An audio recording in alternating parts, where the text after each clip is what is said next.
Hello प्यारे बच्चों। पिछली क्लास में हमने प्रोटीन के बारे में पढ़ा। अब अगला जो भोजन का मुख्य भाग है वह है वसा। क्या है बेटा? वसा। इसको इंग्लिश में क्या बोलते हैं? फैट। लिख लीजिए, वसा फैट। जैसे बोल जाता है ना बहुत ज्यादा शरीर फैट हो गया है, मतलब क्या? वसा बढ़ गया है। क्या बढ़ गया है? वसा बढ़ गया है। लिखिए वसा। वसा वसीय अम्लों से मिलके बना है। किससे मिलके बना है? वसीय अम्लों से मिलके बना है। अम्लों से मिलके बना है। तो ये वसीय अम्ल क्या होते हैं भाई? तो वसीय अम्ल क्या होते हैं? वसा किससे मिलके बना है? वसीय अम्लों से। तो ये वसीय अम्ल क्या होते हैं? लिख लीजिए, कार्बन परमाणुओं की लंबी श्रृंखला द्वारा गठित कार्बनिक अम्ल हैं जिसके एक सिरे पर कार्बोक्सिलिक मूलक होता है। कार्बोक्सिलिक मूलक बहुत बड़ा कार्बन का होगा, CH2-CH2-COOH। क्या होगा? कार्बोक्सिलिक मूलक होते हैं। इसी को कहा जाता है कार्बोक्सिलिक मूलक। एक बहुत बड़े कार्बनिक यौगिक से क्या होते रहे हैं? जुड़े रहते हैं। ये कैसे भी जुड़ सकता है, ठीक है ना? एक बहुत बड़ा ये क्या है? कार्बनिक यौगिक है जिसमें एक कार्बोक्सिलिक मूलक, एक कोने पर कार्बोक्सिलिक मूलक होते हैं। कार्बोक्सिलिक मूलक क्या? COOH। लिख लीजिए, कोई दिक्कत? तो आपने समझा कि वसा क्या होता है? वसीय अम्ल होता है। और वसीय अम्ल क्या होता है? वसीय अम्ल एक उच्च कार्बनिक यौगिक का कार्बोक्सिलिक मूलक होता है। अब आइए, वसा में बहुत कुछ नहीं जानना है। वसा वास्तव में क्या होता है? तो एक होता है संतृप्त और एक होता है असंतृप्त। ठीक है? संतृप्त वसीय अम्ल, वसीय अम्ल, अम्ल लिख लीजिएगा, वसीय अम्ल। तो एक होता है संतृप्त वसीय अम्ल और एक होता है असंतृप्त वसीय अम्ल। संतृप्त वसीय अम्ल वास्तव में क्या होता है? सैचुरेटेड। यह हमारे शरीर के लिए लाभकारी होता है, कोई बीमारी नहीं होती है। और ये असंतृप्त क्या होता है? हानिकारक होता है। क्या होता है बेटा? ये हानिकारक होता है। वास्तव में क्या होता है? संतृप्त वसीय अम्ल जो होते हैं, वसीय अम्ल मतलब ऑयल टाइप के होते हैं, ये हाई डेंसिटी लिपिड होते हैं। एक तरह से कैसा लिक्विड है? उच्च घनत्व का। हाई डेंसिटी, उच्च घनत्व के क्या है? लिपिड हैं, लिक्विड हैं। ठीक है? और वास्तव में असंतृप्त जो वसीय अम्ल होते हैं, लो डेंसिटी लिपिड होते हैं, निम्न घनत्व के लिपिड। ठीक है? ठीक है ना? क्या क्यों ऐसा होता है समझिए। तो वसा क्या है? जैसा ऐसा भोजन आप करेंगे, जैसे मान लीजिए आप भोजन में आपने बैल कोल्हू का तेल लिया, सरसों का तेल। ये क्या है? लो डेंसिटी लिपिड है बेटा। क्या है बेटा? लो डेंसिटी लिपिड है। और लो डेंसिटी लिपिड और हाई डेंसिटी लिपिड में समझिएगा, ये मान लीजिए आपके नस हैं। क्या है? नस है जिसमें ब्लड जा रहे हैं। अब ब्लड में जैसे आप भोजन करते हैं तो ब्लड में नसों में ब्लड बहता है, और यही ब्लड हमारे जो भी ब्लड बहता है, तो जो भी हम भोजन करते हैं तो ये हाई डेंसिटी या लो डेंसिटी जो आप इस्तेमाल करते हैं, भोजन इस्तेमाल करते हुए तेल डालते हो ना, तो जो भी भोजन, मान लो फैटी लीवर वाला भोजन फैटी वाला भोजन खा रहे हो, वसा वाला भोजन खा रहे हो, पिज्जा बर्गर खा रहे हो, तो क्या है? इसके जो ऑयल होते हैं वो ऑयल हमारे ब्लड में क्या होते हैं? घुल नहीं पाते हैं। वो क्या होते हैं? किनारों पर चिपक जाते हैं। क्या होते हैं?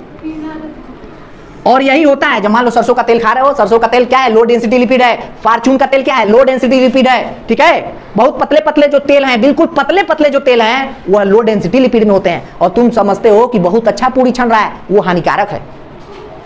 तो क्या होगा? वो ब्लड में मिल नहीं पाते हैं, वो ब्लड में डूब के नहीं चल पाते। वो क्या हो जाते हैं? लो डेंसिटी लिपिड होने के कारण हमने आपको घनत्व पढ़ा दिया था कि घनत्व में अगर मान लीजिए ब्लड के घनत्व से उसका घनत्व कम होगा तो क्या हो जाएगा? वह उसके ऊपर तैरेगा। क्या होगा? और जब ऊपर तैरेगा तो क्या है? ये स्किन है, इसी में क्या हो जाते हैं? चिपक जाते हैं। क्या हो जाते हैं? चिपक जाते हैं। और चिपक के क्या हो जाते हैं? क्लॉटिंग कर देते हैं। क्या कर देते हैं मेरे बच्चा? क्लॉटिंग कर देते हैं। यहीं पे क्लॉटिंग हो जाएगी, पूरा ये फैट जमा हो गया। और जब फैट जमा हो जाता है तो तुम्हारा पंप करता है, जब हृदय ब्लड को फेंकता है, पंप करता है, तो अब पंप करने के बाद यहाँ ब्लॉक हो जाने के कारण यहाँ से रक्त इधर नहीं जाता है, और पता चलता है कि वही आदमी हार्ट अटैक हो जाता है उसको। एक शरीर तुम्हारा अपंग हो जाता है। मान लो इधर ब्लड ही न हो जाए तो क्या होगा? काम करेगा? क्योंकि ब्लड ही समस्त ऊर्जा को लेकर जा रहा है। बोला था ना, ऑक्सीजन को भी लेके जा रहा है, समस्त ऊर्जा को ब्लड ही लेके जा रहा है, सब कुछ ब्लड ही लेके जा रहा है। ब्लड नहीं चलेगा तो तुम क्या करोगे? तो ब्लॉक हो गया। अब क्या हो जाता है, आदमी का अंग काम नहीं करता है। ठीक है, तो लो डेंसिटी लिपिड वाले सभी तेल वसी पदार्थ नहीं खाने हैं। क्या करना है फिर, उच्च घनत्व के हाई डेंसिटी लिपिड के खाने। हाई डेंसिटी लिपिड क्या होगा, ब्लड बह रहा है, हाई डेंसिटी लिपिड जैसे घी, देसी घी मतलब खा लिया, देसी घी खा लिया। ठीक है बेटा, यह सबसे अच्छा है सूरजमुखी का, सस्ता में, हालांकि भी महंगे होते हैं। ठीक है, लेकिन घी तो बहुत महंगा हो गया ना, तो लोग सरसों के तेल से काम चला रहे हैं। हालांकि सरसों को मीडियम में रखा गया है, फॉर्चून में तो एकदम नहीं खाना है, फॉर्चून लाया गया। ठीक है, तो क्या हो गया, लो हाई डेंसिटी लिपिड क्या होते हैं, ब्लड जो बहते हैं, तो हाई डेंसिटी लिपिड क्या होते हैं, इनका घनत्व तो ब्लड के घनत्व से ज्यादा है, और इतनी मात्रा में, इतना भी ज्यादा नहीं है, इतनी मात्रा में है कि ब्लड के घनत्व के लगभग बराबर है। इसमें आंशिक या पूर्ण रूप से डुबोई जाती है। बताया था आर्किमिडीज का सिद्धांत। तो क्या होता है, वसा क्या होते हैं, इसी के भीतर पूर्ण रूप से डूब के कहते हैं आओ खून मैं तुम में डूब के बहता हूं। तो ये उच्च वसी अम्ल, उच्च हाई डेंसिटी लिपिड क्या होते हैं, जल में, खून में डूब के हमारे चलते हैं। क्या होते हैं, तो डूब के चलते हैं और हमारी नसों पे ब्लॉकेज नहीं होते हैं, और डूब के बहेंगे, फिर उसके बाद क्या हो जाएगा, किडनी में जाएंगे और प्यूरिफिकेशन होगा। समझ आया, हमारे होता है ना शुद्धिकरण, उत्सर्जित तंत्र है ना, साफ करते हैं ना। अभी आएंगे ब्रिक के बारे में सब पढ़ेंगे हम लोग। तो ये लोग क्या करते हैं, फिर जो भी दिक्कतें होंगी कर दिया जाएगा। लेकिन यहां पर देखो, ये डूब के पूरी तरीके चल रहे हैं, ये नीचे नहीं आ रहा है ना ऊपर जा रहा है। ये मान लो हमारे नस है, तो ये नसों के भीतर भीतर जा रहे हैं, उस खून के भीतर भीतर डूब के जा रहे हैं, वो किनारों पर नहीं आ रहे हैं, जिससे क्या होता है, नसों में कोई दिक्कत नहीं है। तो आपने क्या समझा, आपको हमेशा हाई डेंसिटी लिपिड का इस्तेमाल करना है। और ये कब कर पाएंगे, जब आपके पास पैसा होगा। और पैसा कब होगा, जब आपके पास ज्ञान होगा।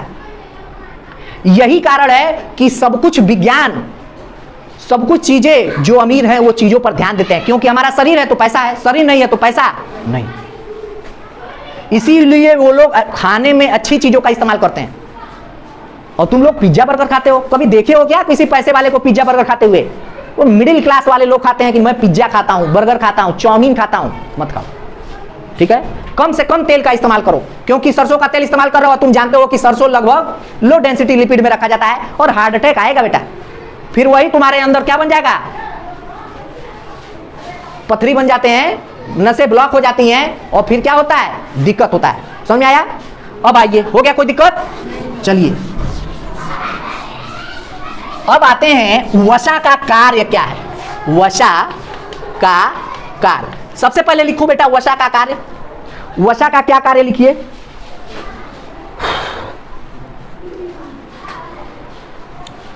वसा का सबसे प्रमुख जो कार्य है, ये एक तरह से एनर्जी को स्टोर करता है। क्या करता है, वो बाद में समझेंगे, लेकिन वसा का कार्य है ठंडी से बचाता है।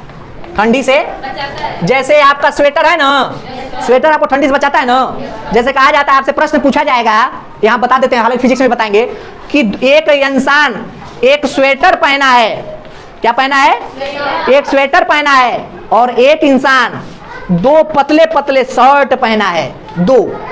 तो बताओ इसमें से किसको अधिक ठंडी लग रही होगी, बताइए। शर्ट वाले को। और अब दो ही ऑप्शन हो गए।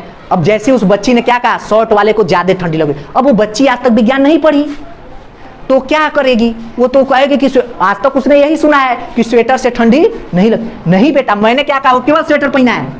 अब देखो, उसका शरीर बाहरी टेम्परेचर से और अपने शरीर के टेम्परेचर के संपर्क में आने से केवल एक ही ले रही है। कपड़ा नहीं ठंडी रोकता उतना, बस एक टेम्परेचर में बीच में बाधा डाल देता है। तो स्वेटर है, अब क्या है, उसके टेम्परेचर बीच बस एक स्वेटर है, तो क्या हो गया, उसको ठंड ज्यादा लगेगी। लेकिन एक व्यक्ति जो दो कपड़े पहना है, तो समझो इधर बाहरी शर्ट बाहरी टेम्परेचर से जुड़ा हुआ है, और आंतरिक शर्ट अपने शरीर के टेम्परेचर से जुड़ा हुआ है। इसके बीच में गैपिंग है, और इस गैप के कारण हवा बीच में क्या हो रही है, अपनी मतलब वहां का वातावरण अपने कैरेक्टर को बदल दे रहा है। तो क्या हो जाता है, बाहरी शर्ट तो बाहरी टेम्परेचर को रोकने का प्रयास करता है, और आंतरिक शर्ट तुम्हारे अंदर के टेम्परेचर को बनाए रखता है, इसीलिए तुम्हें कम ठंडा लगेगा। ठीक है, समझ आया? तो याद रखना ये बात। चलिए, तो वसा क्या करता है, सेम यही है वसा का कार्य, ठंडी से बचाता है। जैसे मान लो तुम्हारी चमड़ी है, शरीर की चमड़ी है, और मैंने बताया कि चमड़ी के अंदर ये जमा हो जाता है। तो ये मान लो तुम्हारा शरीर का बाहरी हिस्सा है, बाहर से टेम्परेचर ठंडा आ रहा है, ठंडी, और अंदर का तुम्हारा टेम्परेचर है। अब बीच में फैट जमा हो गया, वसा क्या हो गया, जमा हो गया। अब वसा क्या होगा, अब वसा क्या करेगा, इस ठंडी को रोकेगा। तो क्या करते हैं, यह ठंडी से बचाते हैं। कोई दिक्कत? चलिए अब अगला प्रश्न ये है कि कोई व्यक्ति अगर मान लीजिए कई दिनों तक खाना नहीं खाया तो क्या होगा।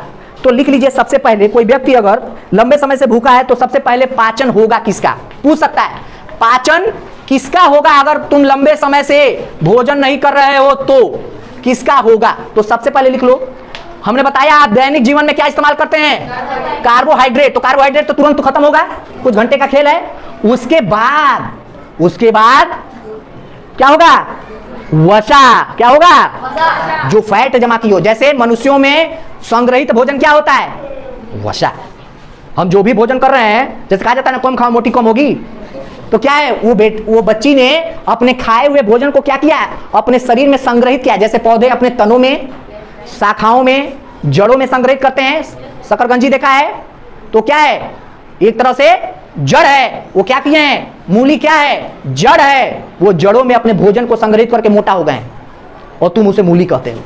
वो बेचारा क्या था, जड़ था। आलू क्या है, तना है।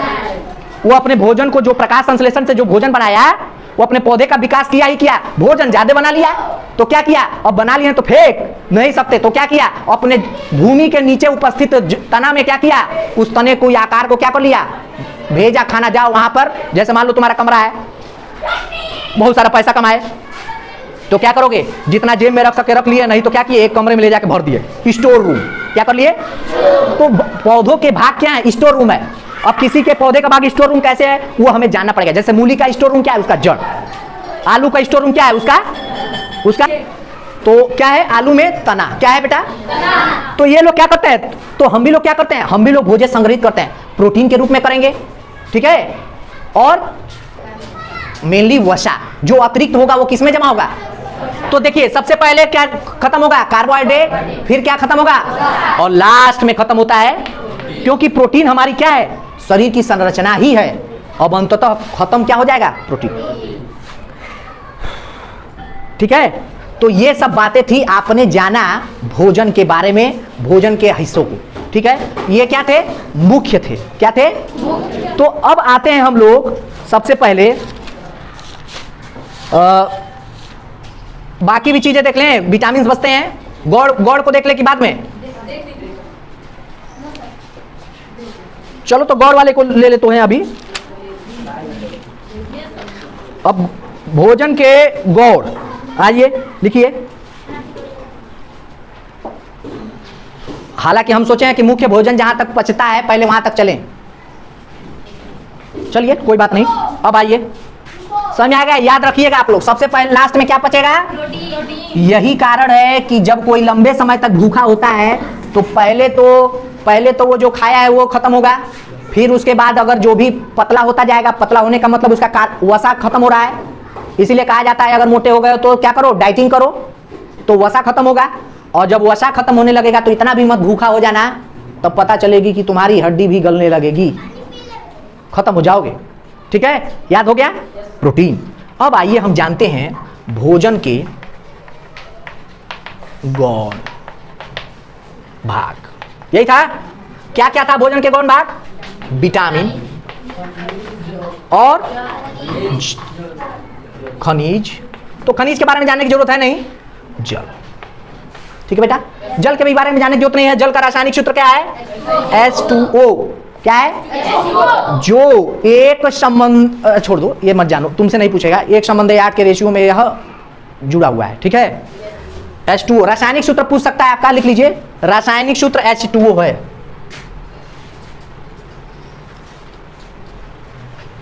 अब देखिए हम इसमें मेन अब क्या जानेंगे, विटामिन। क्या जानेंगे बेटा, विटामिन। विटामिन की खोज किसने की, फंक। ठीक है बेटा, ये आ सकता नहीं, पूछेगा नहीं वैसे, लेकिन आ भी सकता है, तो याद रखिएगा विटामिन की खोज। अब आइए हम जानते हैं विटामिन। तो विटामिन मुख्यतः A, B, C, D, E, K क्या होते हैं, समझ में आया। अब इसमें समझिए, जो विटामिन बी और सी है, दो तरह की विटामिन है, इनको क्लासिफाई किया गया है। एक वसा में घुलनशील, वसा में घुलनशील, और दूसरा है जल में घुलनशील। घुलन जैसे मान लो बेटा तुम एक गिलास में पानी लिए हो और इसमें तुम नमक मिला दिए। क्या मिला दिए? तो क्या हो जाता है? घुल जाता है ना, घुल जाता है ना। तो देखो मैंने क्या कहा कि ब्लड ही सब कुछ लेकर जाते हैं। यहां देखो वसा में घुलनशील विटामिन, मतलब जो वसा है, जो तुम वसा फैट रखते हो, वह वसा भी कुछ लेकर जाता है। क्या? तो वसा में घुलनशील विटामिन ए, डी, ई, के। अब एक बच्ची एक प्रश्न की कि सर जी आप कहे थे कि जल में घुलनशील विटामिन बी सी होता है। ये बेटा बी अलग है सी अलग है, मतलब बी भी घुलेगा और बी का अलग काम है, सी का हाँ, तुम्हारे शरीर में सब कुछ ही ये है। अब बी के तो बहुत हैं, 12 गोल हैं शायद। Vitamin B12, B1, B2, B3, B4, B5, B6, B9, B10, B12, B11, ठीक है। बी के बहुत सारे क्राइटेरिया हैं, ठीक है ना। लेकिन मुख्यतः विटामिन कितने हैं? 6। कितने हैं? 6 हैं। समझ में आया? और इसके कितने हैं? इसके भी बहुत सारे। तो मैंने कहा अगर आपको कह दे निम्न में से वसा में घुलनशील विटामिन है, उत्तर vitamin A, vitamin B, vitamin C, vitamin B12, तो क्या बोलोगे? ए। निम्न में से वसा में घुलनशील विटामिन है vitamin E, vitamin B, vitamin C, vitamin 10। समझ में आया? अकेला है, इसका अलग काम है बेटा, इसका अलग काम है बेटा, इसका अलग काम है, इसका और इसका सबका अलग अलग अपना काम है, अलग अलग नाम है, अलग अलग, जैसे तुम अलग अलग काम हो। जैसे तुम सभी को मिला के हम विद्यार्थी कहेंगे, लेकिन अगर कहें हम कि इसमें से आलोक खड़े हो जाओ तो आलोक ही खड़ा होगा, उसकी बहन नहीं। ठीक है? समझ में आया? कंफ्यूजन नहीं ना? तो लिख लो। तो जल में घुलनशील मतलब जो जल पीते हो उस जल, वो जल भी कुछ विटामिन को लेके जाता है। तो ये बताना हमें, अगर वसा में घुलनशील विटामिन ए, डी, ई के हैं तो इनका पाचन कहां होगा, मतलब ये ब्लड में कहां मिलाए जाएंगे? कौन बताएगा? बहुत बढ़िया। कहां मिलाता है होगा? और अगर बीसी अगर ये है, ये जल में घुलनशील विटामिन है, तो ये कहां मिलाए जाते हैं? ब्लड में। ठीक है? छोटी आंत में भी मिलाए जा सकते होंगे, ये मुझे उतना आइडिया नहीं है। ठीक है? ब्लड में मिलाए जाते हैं विटामिन। जल में घुलनशील विटामिन अगर वहां है तो जल से जल का अवशोषण तो बड़ी आंत में हो रहा है, तो बड़ी आंत में मिलाया जाता होगा। हालांकि ऐसा क्वेश्चन अभी बना नहीं है, मैंने कभी नहीं देखा, लेकिन ये दिमाग लगाने वाली बात है। कोई दिक्कत किसी को? कोई दिक्कत? तो जल में घुलनशील कौन रहेगा? मतलब घुल गया होगा। अब मान लो यहाँ पे मान लो मैंने नमक डाल दिया, अब तुम्हें लाया कहे कि लो पियो, तो नमक अलग करके पियोगे क्या? अब वो तो उसमें घुला है, पाओगे नहीं उसमें तुम। ठीक है ना? समझ में आया? लिख लो। अब आते हैं मुख्यतः। तो वसा में घुलनशील विटामिन 4 है और जल में घुलनशील 2। अब मेरे बच्चे, अब इस पर तो आपकी किताबों में बहुत सारी चीजें दी गई होते हैं, तो उसको जानने जरूरत नहीं है, कुछ हम याद करा देते हैं। रथ एक टॉफी, याद रखिएगा। समझ आया? टॉफी कर लो, टॉफी मत करो, ये टॉफी खाने वाला नहीं है, टॉफी। क्या? र से रेटिनॉल, थ से थायमीन, ए से एस्कर्बी, हालांकि एस्कर्बी ऐसे लिखा जाएगा, ठीक है, और क से कैल्सीफेरॉल। क्या? कैल्सीफेरॉल। मेरे बच्चे याद रखना, इसको बार बार याद करना पड़ेगा। तो से टोकोफेरॉल। क्या कहेंगे? ठीक है, और फ से फिलक्योनोन। ठीक है मेरे बच्चा, 100% एक क्वेश्चन आएगा, मैंने याद करा दिया। हो सकता है इस सेक्शन से विटामिन से बहुत सारे आ जाएं। कह दे जल में घुलनशील विटामिन, वसा में घुलनशील विटामिन, आइए नाम तो पूछेगा क्या, बहुत आसान है। रथ एक, र से रेटिनॉल, थ से थायमीन, ए से एस्कर्बी, क से कैल्सीफेरॉल, टो से टोकोफेरॉल, फ से फिलक्योनोन। अब आते हैं, पहला क्या था? ए, दूसरा क्या था? बी, तीसरा क्या था? सी, चौथा क्या था? डी, पांचवा क्या था? ई, छठवा क्या था? सबका रासायनिक नाम समझ में आ गया? ये क्या है? ये विटामिन है, और ये क्या है? रासायनिक नाम है। मेरे बच्चे आता है, लिख लो। कोई दिक्कत किसी को? अब हम ये नहीं बताएंगे कि विटामिन ए का स्रोत क्या है, यार किताबों में बढ़िया दिया है, तुम लोग पढ़ लेना। ठीक है? ए की कमी, विटामिन ए की कमी से क्या होता है? रतौंधी। अभी जब हम आंख पढ़ाएंगे तो उसमें बताएंगे कि आपकी आंखों में एक विटामिन होता है जो आपके ये आपका कार्निया है, उस कार्निया के अंदर क्या है? क्या है? प्यूपिल्स। चलो, कार्निया के भीतर है। ठीक है? तो ये जो कार्निया है, इसी में विटामिन ए का क्या होता है? विटामिन एक तरह का विटामिन है जो बनता है, और वो पूर्ति कौन करता है? Vitamin A. ठीक है, एक तरह का प्रोटीन होता है जो विटामिन ए के द्वारा ही क्या किया जाता है? तैयार होता है। इसीलिए कभी जाओगे और ये तुरंत बनते हैं। जैसे ही कभी उजाले से, धूप से तुम लोग अंधेरे कमरे में जाओगे तो पाओगे तुम्हारी आंखें देख नहीं पा रही हैं। कारण यह है, जब तुम धूप में होते हो तो ये विटामिन बनते, ये विटामिन प्रोटीन बनाते नहीं है। लेकिन जैसे ही आप अंधेरे में आते हो तो अंधेरा पाते ही तुरंत तुम्हारी आंखों को संदेशा, तुम्हारे ब्रेन को पता नहीं चला, यह तुरंत नहीं बन पाता है प्रोटीन, जिसके कारण से तुम्हें लगता है कि मेरी आंखों को क्या हो गया, तो बंद करके देखने लगते हो। आज जैसे ही बंद करते हो, खोलते हो 2-3 बार, तुम पाते हो कि तुम्हारी आंखें फिर से नेचुरल हो चुकी हैं, आप देख रही हैं। समझ में आया? तो ये एक प्रक्रिया है। कोई दिक्कत? तो रेटिनॉल से क्या है? विटामिन ए क्या है? रतौंधी नहीं होता है। क्या नहीं होता बेटा? तो रो से रेटिनॉल, रो से रतौंधी, रो से रतौंधी, थ से थायमिन, बी से क्या होता है? अब यहाँ बी से लेना, यहाँ रो से लेना था बीमारी। कौन सी बीमारी होती है? कौन सी बीमारी होती है? रतौंधी। रो से लेना। पूछ बता रहे हैं, बड़े ध्यान सुनना, 1 नंबर आएगा, इससे 3 नंबर का क्वेश्चन आएगा, 4 नंबर का। बहुत आसान बता रहे हैं, यहीं पे समझ लो। अब बहुत लोग गलती कर देते हैं, बड़ी आसान है। यहाँ पर देखो, हमने बता दिया इसका नाम। अब ये आंखों में होता है, यहाँ रो से बीमारी लो, रो से रतौंधी, रो से, यहाँ रासायनिक नाम से लेना है। अब यहाँ पर आओ, यहाँ बी से लेना है। किससे लेना है? विटामिन बी की कमी से बेरी बेरी होता है। क्या होता है बेटा?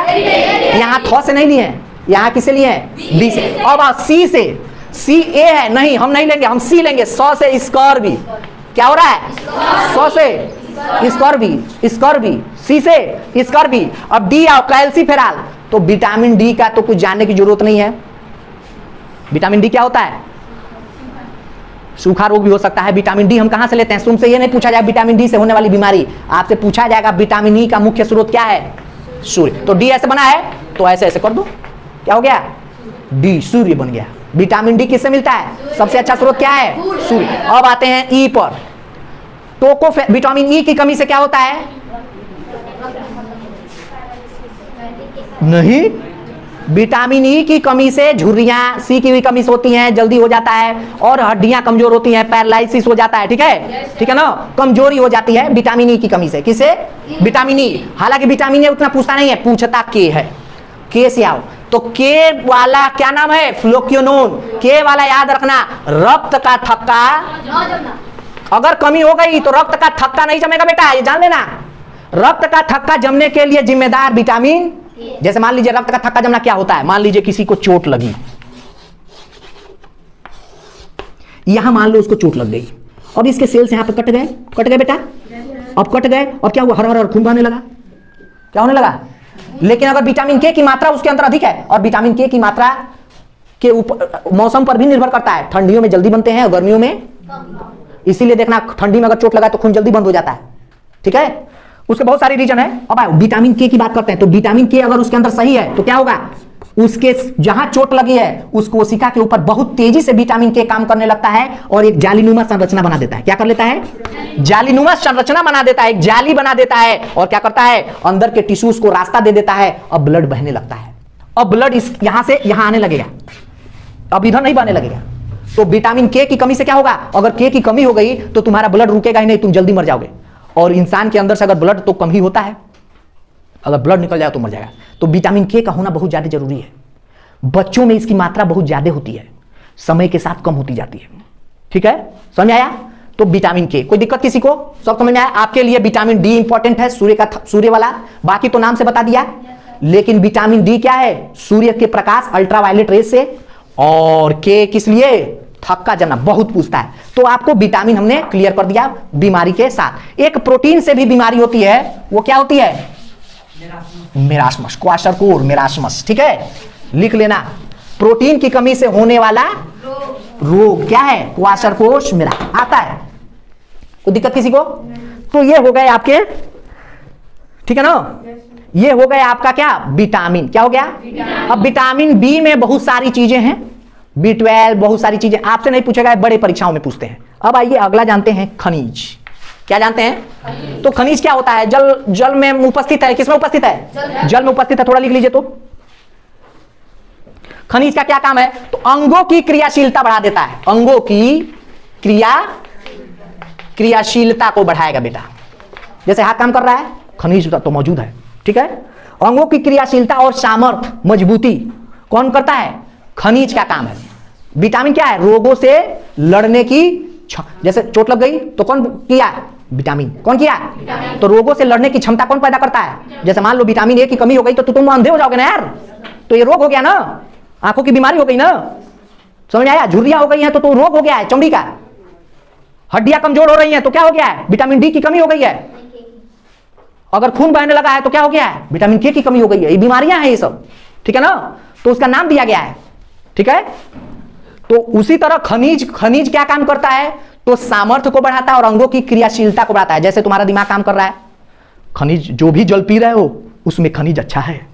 फिल्टर का जल नहीं पी रहे हो, बहुत ज्यादा टीडीएस वाला जल नहीं पी रहे हो। टीडीएस मतलब टोटल डिजॉल्व सॉल्यूशन, ठीक है, पढ़ेंगे हम लोग। तो जो भी तुम पानी पी रहे हो उसका टीडीएस मापा जाता है। कहा जाता है 100 के आसपास रहे तो ठीक है, बहुत ज्यादा कम नहीं होना चाहिए। इससे क्या होगा? जल में उपस्थित खनिज खत्म कर दिए हो, जल में उपस्थित धात्विक गुण को खत्म आप कर दे रहे हैं, ठीक है। तो जल बहुत ज्यादा गंदा भी नहीं पीना है, बहुत हाई टीडीएस अब 250 के ऊपर पी रहे हो, गलत है, ठीक है। 100-150 रखो, वो ज्यादा अच्छा है। 100-200 के बीच में रहे ज्यादा अच्छा है। आप ये छोटी सी मत पीना, आपके यहाँ फिल्टर लगा होगा पानी वाला, तो ऐसा पानी मत पीना। जैसे मान लो बहुत ज्यादा कोई फिल्टर वाला पानी पीता है ना, देखते हो वो पानी हल्का होता है, हल्का होता है ना, तुम्हें अच्छा लगता है, तुम एक बोतल पी लेते हो, क्यों? उसका टीडीएस लो है, उसमें धात्विक गुण कम हो गए, उसके खनिज कम हो गए। तो जल में खनिज मिलता है और खनिज क्या काम करते हैं? हमारे अंगों की सक्रियता बढ़ाता है। अंग कोई भी हो सकता है, सारे अंगों की सक्रियता कौन बढ़ा रहा है? खनिज। यानी खनिज में ही सारे हार्मोनल चीजें उपस्थित हैं। गंदा जल पियोगे बीमार रहोगे, अंग काम नहीं करेगा। जैसे बता दिया ना, अब बड़ी याद काम क्यों नहीं कर रही है? गंदा जल पी लिया तुमने, अब काम नहीं कर रही है तो फिर पेट बह रहा है, अंग काम कर रहा है ना। तो जल पर निर्भर करता है, इसीलिए जल को सबसे शुद्ध पीना चाहिए, ठीक है। 4-5 हजार लीटर रुपए का आता है, विराट कोहली पीते हैं 1 लीटर पानी। सोचो जल कितना जरूरी है, क्योंकि अंगों को काम करना है। एक क्रिकेटर के लिए अगर आंख कमजोर हो जाए तो दिक्कत हो जाएगा, एक क्रिकेटर का पैर अगर काम न करे तो दिक्कत हो जाएगा। इसीलिए विराट कोहली फुर्ती में रहते हैं। हालांकि सभी क्रिकेटर ऐसा काम करते हैं, लेकिन डेडिकेशन किसका कितना है उसके खेल के प्रति, यह भी निर्भर करता है। जैसे सभी लोग अच्छा पढ़ते हैं लेकिन टॉपर एक ही होता है, क्यों? डेडिकेशन की भी आवश्यकता है। किसकी आवश्यकता है? नेचुरल सारी चीजें अलग, हमने बता दिया सब कुछ तुम्हें दूसरे से मिला है, तुम्हारा कुछ भी नहीं है, लेकिन जो भी चीजें मिला है उसे बढ़ाया जा सकता है। कैसे यह संभव है? जैसे बुद्धि, सब कुछ मिला है पहले, लेकिन इस बुद्धि को बढ़ाया जा सकता है। शरीर पतला दुबला है लेकिन इसको भी मजबूत बनाया जा सकता है। समझ आया? तो ये कैसे होता है? केवल डेडिकेशन से होता है, समर्पण से होता है। समझ आया? सब कुछ किया जा सकता है। तो आइए, खनिज अंगों की क्रियाशीलता, सामर्थ्य को बढ़ाते हैं। लिखिए, मांसपेशी में जो खनिज होता है, मांसपेशी जैसे क्या है? मांसपेशी क्या है? मसल्स। मांसपेशी में जो खनिज होता है, मांसपेशी की क्रियाशीलता या उसके लिए आवश्यक खनिज लिख लिया, कैल्शियम। कैल्शियम क्या होता है बेटा? कैल्शियम, कैल्शियम संयोजकता है ये, कैल्शियम। मांसपेशी के लिए आवश्यक खनिज क्या है? ऐसे लिखते रहो। रक्त के लिए आयरन, रक्त हीमोग्लोबिन के लिए क्या है? आयरन। और आयरन का आपसे पूछ सकता है रासायनिक इसका क्या है संकेत, ठीक है, प्रतीक क्या है? तो Fe याद रखना बेटा, ठीक है ना। कुछ का तो नाम उसके इंग्लिश के अल्फाबेट के ही ले लिया गया, कुछ किसी स्थान विशेष स्थान पर पाए गए इसलिए लिया गया, और कुछ भाषा के आधार पर हम तत्वों का नाम रखते हैं। जैसे आपको नहीं पता होगा लेकिन जान लीजिए, किसी तत्व का नाम सर जैसे सोडियम बोल रहे हैं लिखना Na, सर क्लोरीन बोल रहे हैं और लिख रहे हैं Cl, सर हाइड्रोजन लिख रहे हैं और लिख रहे हैं हाइड्रोजन, सर हीलियम बोल रहे हैं और लिख रहे हैं हीलियम। सर ऐसा क्यों सर? सर ऑक्सीजन बोल रहे हैं और लिखा आप वो ही रहे हैं, ऑक्सीजन वो से शुरू होता है, वो आपने लिखा, लेकिन सर सोडियम तो सोडियम से शुरू हो रहा है, आपने Na लिखा। तो बेटा इसका नाम, तत्वों का नामकरण जब किया गया, तत्वों का जब प्रतीक डाला गया, तो इसमें 3 तरह की चीजें इस्तेमाल की गई। बता दे रहे हैं, बस सुन लो, ठीक है। आपसे कोई पूछ ले, कुछ तत्व ऐसे, मतलब अधिकतर तत्व ऐसे जो उनके नाम के अक्षरों को ही उठा लिया गया। जैसे हाइड्रोजन है तो हाइड्रोजन का पहला अक्षर उठा लिया गया। कुछ तत्व ऐसे थे जिनके 2 अक्षर उठाए गए, पहला कैपिटल और दूसरा स्मॉल, ठीक है। ऑक्सीजन का होता है, उठा लिया गया, अब वो एक्स थोड़ी लिखता है, नहीं ना, वो उठा लिया। नाइट्रोजन था तो एन उठा लिया, ठीक है। मैग्नीज था तो एम उठा लिया। तो कुछ तत्व तो क्या है, अल्फाबेटिकली नाम या तो पहला नहीं तो अगर 2 उठाया तो पहला बड़ा होगा, दूसरा क्या होगा? देखो मिलेगा नहीं, बता रहे हैं, तुमसे पूछा जा सकता है, कोई पूछ देगा तो हवाबाजी कर दोगे, जल्दी लोग बता नहीं पाएंगे। इसीलिए सुनो, जो कहते हैं वो ज्यादा सुनो, ठीक है। तत्वों का नाम उनके नाम के पहला अक्षर डाल दिया गया, कैपिटल लेटर। अगर 2 अक्षर उठाएगा तो पहला कैपिटल होगा, दूसरा स्मॉल। जैसे क्लोरीन।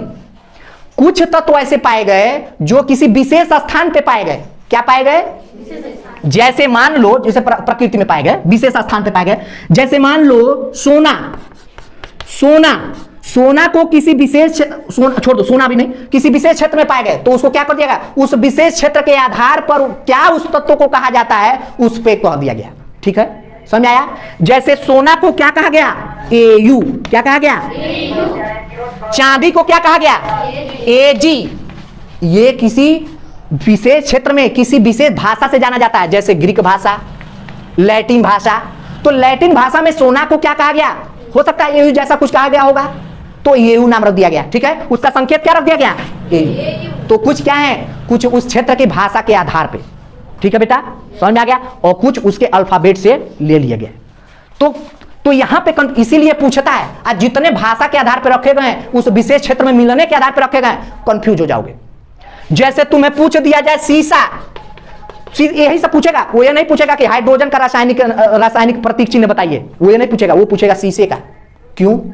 तो शीशे का तो कोई सोचेगा अब क्या लिखी, एस लिख दी, ये तो सिलिका होला, वही सोचेगा शीशा, चलो शीशा बना देंगे, है ना। लेकिन ऐसा नहीं है। शीशा को किसी विशेष क्षेत्र में पाया गया था पहली बार, और उस विशेष क्षेत्र में या तो वह ग्रीक भाषा, या तो वह लैटिन भाषा, या किसी भाषा में उसका नाम लोग अलग ले रहे थे। इसीलिए शीशा को दे दिया गया लेड, Pb। क्या कहा गया? सोना को क्या कह दिया गया? Au। चांदी को क्या कह दिया गया? ये पूछता है, जिसका नाम अलग होगा संकेत अलग होगा, यही पूछा जाता है। कोई दिक्कत? सोडियम नाम अलग है, संकेत तो तुम्हें यह पहचानना है किसका नाम अलग। Calcium, calcium, calcium, calcium, calcium, कोई दिक्कत नहीं है। आयरन नाम क्या है? आयरन। अब बोल क्या रहा है? और आयरन को लोहा कहा जाता है मेरा बच्चा। देखो यहीं से याद आया, इसे बता दिए। पूछ देगा आयरन का संकेत क्या है, रासायनिक संकेत, तो क्या बोलोगे? आयरन है तो IR डाल देते हैं, IRON होता है, इंग्लिश होता है ना जी। तो लड़का तो लिख के आएगा IR, इंटरनेशनल रिलेशन पढ़ रहा है वो। लेकिन वास्तव में क्या सही है? क्योंकि यह लैटिन भाषा का शब्द हो सकता है। Fe से मिलने वाले एक पदार्थ पाया गया जो उस विशेष जगह पे लोग उसको क्या कहते थे? आयरन। क्या कहते थे? आयरन। और हम लोग उसे क्या कहते हैं? लोहा। तो मैंने क्या कहा, रक्त में क्या होता है? रक्त में क्या होता है? आयरन। क्या होगा बेटा? सॉरी मिटा दिया मैं। अब इसीलिए कहा जाता है, देखो एक स्थानीय भाषा में कहा जाता है कि कभी भी दक्षिण दिशा की तरफ, उत्तर दिशा की तरफ सर नहीं करना चाहिए। तो हम पढ़ाएंगे जब ब्रेन पढ़ाएंगे, ठीक है ना। क्यों? क्योंकि रक्त में क्या है? आयरन है, और आयरन को चुंबक खींचता है। और हमारी पृथ्वी का उत्तरी ध्रुव क्या है? उत्तरी ध्रुव का चुंबकत्व ज्यादा है दक्षिणी ध्रुव के अपेक्षा। इसीलिए देखोगे नीच अधिक से अधिक महाद्वीप कहां है? उत्तरी गोलार्ध में है। अगर तुम सर को ऊपर करोगे तो सर में तो पतले पतले नसें हैं, पैर में मोटी मोटी नसें हैं। सर में क्या होगा? बहुत तेजी से ब्लड जाएगा। बहुत तेजी से ब्लड नहीं जाना है, बहुत धीरे धीरे ब्लड जाना है। और बहुत ज्यादा मात्रा में जब ब्लड चला जाएगा तो नसें क्या हो जाती है? वही फट जाती हैं, और कहा जाता है ब्रेन हेमरेज हो गया। इसीलिए कभी उत्तर दिशा की तरफ सर नहीं करना चाहिए। अब उस जमाने में लोग समझाते तो कहते कहा हमको समझाओ तो ब्रेन का होला, ब्रेन हेमरेज का होला। लेकिन आज समझ में आया, यानी जो भी लोग पुराने लोगों ने कहा है वो बात सही है। धीरे धीरे साइंस उसको पुष्टि कर रहा है। समझ में आया बेटा? तो नजरअंदाज नहीं करो, जो भी वो बातें कह रहे हैं लोग सही करो। ठीक, जैसे दाढ़ी रखो, बोल दिया ना। कपड़े हमेशा साफ पहना करो। सबकी कोई ना कोई क्वालिटी है। शरीर ढके होने चाहिए। देखो अगर शरीर ढका रहता तो लोग आज धूप से बचते ना। बहुत सारे लोगों को धूप से बीमारी हो रही है। कोई दिक्कत किसी को? लिख लो। ब्लड प्रेशर, ब्लड में ब्लड के दबाव के लिए कौन सा जिम्मेदार है? लिख लो। सोडियम। लिख लो सोडियम और पोटेशियम। देखो पोटेशियम का भी नाम अलग है, सोडियम का भी नाम अलग है। ये कहीं विशेष क्षेत्र में पाया गया और सोडियम को Na बोलते हैं और पोटेशियम को K बोलते हैं। क्या बोलते हैं? लिख लो बेटा, पोटेशियम K। ब्लड प्रेशर कैसा होगा? ब्लड गाढ़ा होकर बहुत धीरे धीरे बहेगा, पतला रहेगा तो आराम से बहेगा। ये किस पे निर्भर करता है? पोटेशियम पर और सोडियम पर। और सोडियम करो तो क्लोरीन भी रहेगा, सोडियम क्लोराइड बना लेगा, नमक। तंत्रिका तंत्र, नर्वस सिस्टम सेम है ही। तंत्रिका तंत्र, तंत्रिका तंत्र और बीपी ब्लड प्रेशर, ये सब किसको कौन जिम्मेदार है?